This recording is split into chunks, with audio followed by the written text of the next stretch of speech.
اہل سنت کا جو منہج ہے وہ حضرت ابو بکر کو خلیفۃ الرسول اجماع صحابہ سے مانتے ہیں، نہ کہ نبی الاسلام کے بنانے پہ۔ نبی الاسلام کا خلیفہ یہ قرآن ہے، نبی الاسلام کا خلیفہ غیر نبی ہو ہی نہیں سکتا۔ نبی الاسلام کا خلیفہ یہ قرآن ہے، نبی الاسلام کا خلیفہ غیر نبی ہو ہی نہیں سکتا۔ نبی الاسلام کا خلیفہ یہ قرآن ہے، نبی الاسلام کا خلیفہ غیر نبی ہو، کیونکہ ختم نبوت ہو چکی ہے۔ ختم نبوت کے ایکویلنٹ اگر کوئی چیز ہو سکتی ہے تو وہ اللہ کی کتاب ہی ہو سکتی ہے، کہ وہ قیامت تک کے لیے۔ بلکہ وہ ریحان یوسفی صاحب نے آخری جو اپنا جنہوں نے لکھا نا، وہ لکھی ہیں کتابیں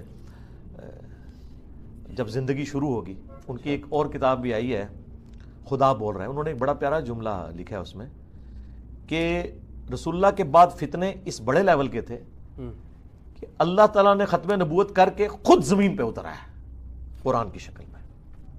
اس کا انہوں نے نام رکھا ہے خدا بول رہا ہے۔ یعنی نبی الاسلام کو جو اللہ نے اپنی کتاب دے کے محفوظ کی ہے نا قیامت تک کے لیے، تو بیسیکلی یہ ایکویلنٹ ہے، کیونکہ پلانٹ ارتھ اس حوالے سے اب ختم نبوت کے بعد نبی سے خالی تو نہیں ہو سکتا، تو نبی کا کوئی خلیفہ اس حوالے سے ہو کہ جو قیامت تک قائم رہے، جسے موت بھی نہ آئے، تو وہ تو صرف قرآن ہے۔ یہ خلیفۃ رسول تو یہ ہے، تو وہ تو صرف قرآن ہے۔ یہ خلیفۃ رسول تو یہ ہے، تو وہ تو صرف قرآن، صرف قرآن، صرف قرآن۔ یہ خلیفۃ رسول، ہاں پولیٹیکلی صحابہ کے اجماع سے وہ، اور وہ آگے معاملات چلے۔ اب ہاں پولیٹیکلی صحابہ کے اجماع سے وہ، اور وہ آگے معاملات چلے۔ اب ہاں پولیٹیکلی صحابہ کے اجماع سے وہ، اور وہ آگے معاملات چلے۔ اب